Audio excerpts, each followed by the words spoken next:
before we waste any more time, let's just jump right into it. So today we're going to really talk about some of the same things that we cover every week, but we're going to talk about some of the tax changes that are going to be coming up very soon. So to get into that, let's talk about a recent development that we just learned about yesterday morning that has been slipped into the Biden tax plan that I think everybody should be aware of. Now, what has been publicized in the Biden tax plan is a change to the capital gains tax. He is planning on doubling that capital gains tax and going back to ordinary income tax brackets. He's talking about increasing the personal income tax bracket as well as the corporate income tax bracket. But there's a big change right here that's going to be coming up. And one of the things that I really want everybody to be aware of is that the elimination of the 1031 exchange as well as the elimination of the $500,000 exemption on home sales. So essentially what the tax plan is with Biden is to tax every single transaction. There's no more deferred gains. There's no more step up in basis. So if we pass away and we leave a stock to a child or a house to a child or real estate to a child, the old game was, and by the way, this has been around since 1927, but the plan is that if Biden gets elected, he wants to eliminate any of this passed down wealth or any kind of wealth transfer. But the big one that concerns me is the elimination of the 1031 exchange. And I'm going to tell you a little story. So way back when, in my younger days, when I was in my early 20s, I was loving real estate. I was, beginning my practice. I worked for a large firm, but I was a big believer in real estate, and I rehabbed many buildings myself and rehabbed them and rented them and sold them. And I gained a partner in the early 80s, and we were about ready to buy an entire street, 137 homes, and this was in Bradenton, Florida. This happened to be in 1986. And we had actually gone to the closing table, and we were sitting there waiting for the closing, and the seller never showed up. Not exactly the most stand-up thing to do. We learned later he was a pretty flaky guy, but our attorney ended up calling his attorney and said, "What is going on?" He says, "Well, my client decided that since the tax laws changed, it was better for him to let everything go to foreclosure, just take a bad credit rating for 7 years, than it is to sell it and recapture some of the depreciation under the new tax rules." So what happened is in Tax Reform Act of 1986, they changed the way that real estate, investment real estate, was depreciated. They also capped what you could deduct as an individual, and if you earned more than a certain amount, you couldn't deduct the real estate losses. That had such an impact on real estate that the real estate market crumbled. Now you might remember, you might not remember this, but this was the cause of the S&L crash. For those of you that are around my age or older, you might remember the old savings and loans.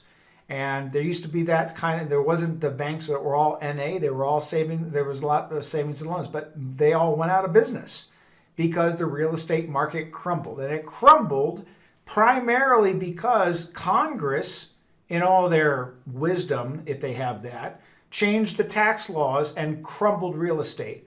Well, I can tell you that the elimination of a 1031 exchange would be traumatic to the real estate industry. Now, what I mean primarily is some of the people that deal in 1031 exchanges, especially Delaware statutory trusts, and some of their availability. So I want you to be very aware that if you don't have an election protection strategy, you need to get one, and fast, because these things are going to happen very quickly in the next few weeks. Now, right now, there's not really any kind of major change or plan of changing taxation under the Trump presidency if he does get reelected. So again, there's a different strategy that you should be using in case Trump gets elected. All right, let's jump into our economic mapping. If you joined me last week, you know that right now we are on version 4. And I made the adjustments to version 4 based upon the changes in the vaccine, the acceleration of the vaccine, but also the delay in the stimulus package. And we're going to cover really the real estate market first. I'm still very set on a real estate crumble happening in April, May of next year, it's not going to be a long-term crumble because the real estate will come back. We have the support over a 2 to 3 year period of time. But as I've been advising people, if you want to buy real estate, get ready because I think there's going to be some tremendous opportunities opening up, especially in places that have just been shut down and just devastated. Hawaii is a great example. You know, you've got people that bought all these rental properties over there. They haven't been able to rent them for 8 months. There's going to be a lot of people that are going to lose their homes or their rental condos. That might be a good opportunity if you poise yourself the right way. Also, we also talked about the tax changes as they might affect what's happening within your portfolios and within the entire economic situation.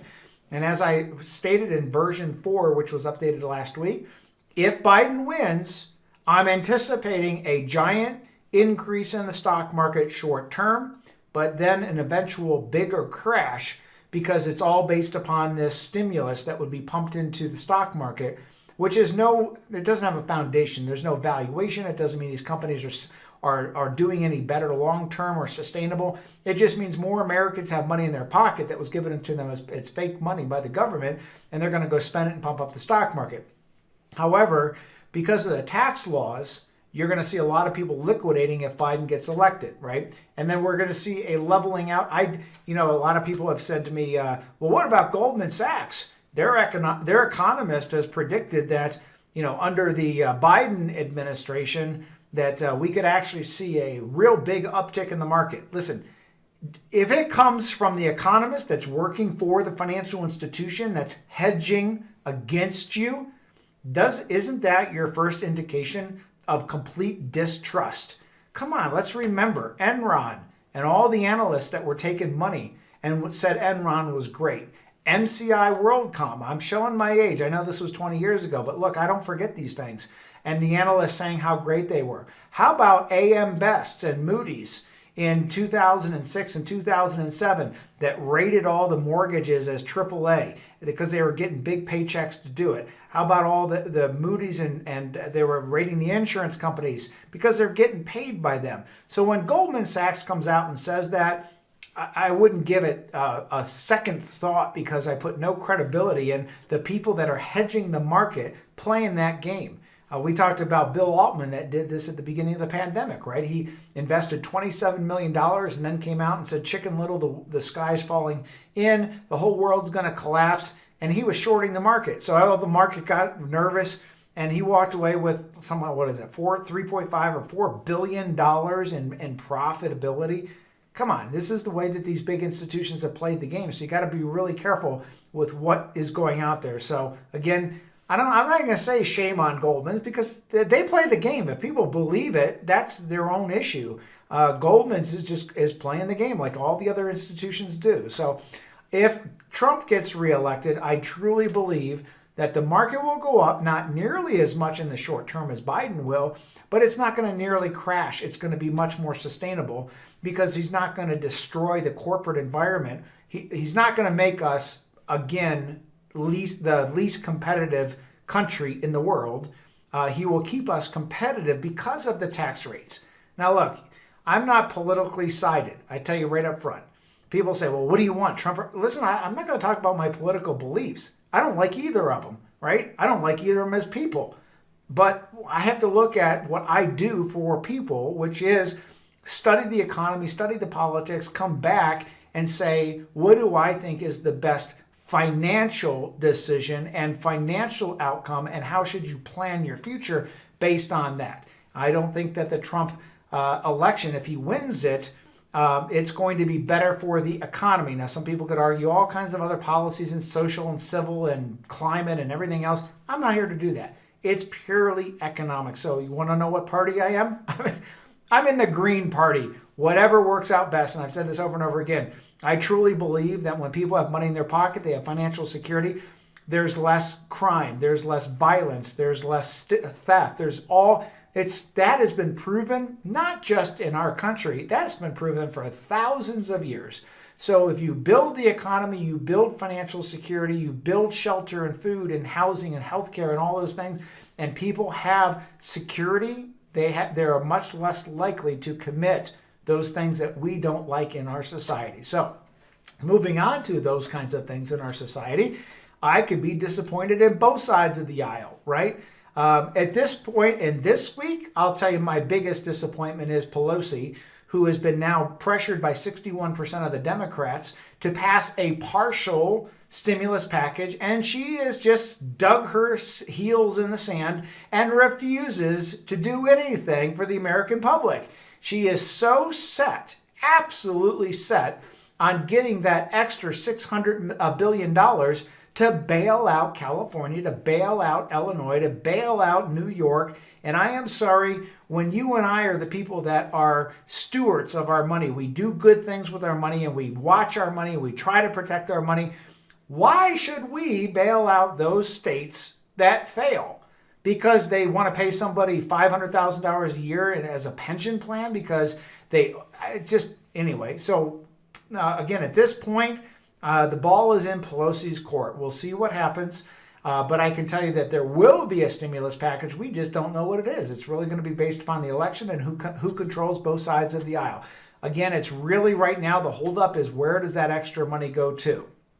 Economically, here we go. Some good news on the front of unemployment. Even though the unemployment statistics came in this week at 893,000 claims, 53,000 more than the week before, look at this. We're down to now 6.8% unemployment. That is a good trend. It's not where we need to be, right? But it is a good trend. It's about 120% of where we were back in February, but we're on the way back. And now we're going to talk about the best part, which is the vaccine. If you remember, and people have sent emails to me, oh, sure, you're making this prediction now. And I know I have actually mapped this out. You can go back to the YouTube channel or the Facebook page, and all these videos of every single week are recorded and they're sitting in there. You can go back to the one in February and March of 2020 and look where I said that November, December, we would come out with a vaccine. And next year, at least 1 to 2 quarters would be regenerating our economy. Well, good news is there's 30 new vaccine companies in the queue. And I answered this last week, but people email me and say, how come there's new people getting in the game right now? Well, they're not stupid. They let other people create the DNA mapping and spend all that big bucks. And then they come in at the end of the game because the government is sharing all that information, and then they're going to compete. So now there's 15 companies in phase 2. There's 11 companies in phase 3. 6 companies approved for limited use. 0 companies approved for full use. But look at this. Pfizer right now, they're actually going to be applying for emergency application November of 2020. That means that we could have a vaccine for first responders and certain individuals, high-risk individuals, as soon as December. Now, the vaccine seems to be on a teeter-totter with which is more important to the stock market, the vaccine or the stimulus package. Remember, the vaccine is the cure for the long-term economy.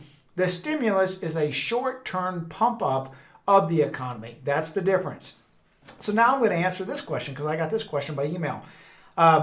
We see all over the news that the media is reporting that the virus has cost the United States 4 times what the Great Recession is. Let me break down this misinformation. So the media is reporting that during the Great Recession, the United States lost $4 trillion in economic value. And now during the pandemic, they lost $16 trillion. Let's look at both sides of the game. You can segment where you lost that money.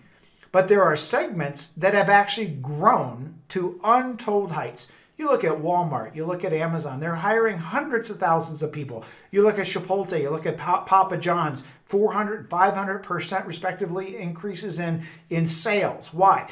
Look, Chipotle was smart. Their leadership was smart. They reinvented themselves. They made themselves available for home delivery. Whereas, mom and pop pizza shop that wasn't on the internet because they didn't believe that the internet was important. They wanted to live in the 1950s. They had to close their doors, right? So it's not that the United States, because look at the stock market. How could you justify the stock market is going up the way it's going up with the pandemic and still 16 million people still unemployed, right? Well, 14 million.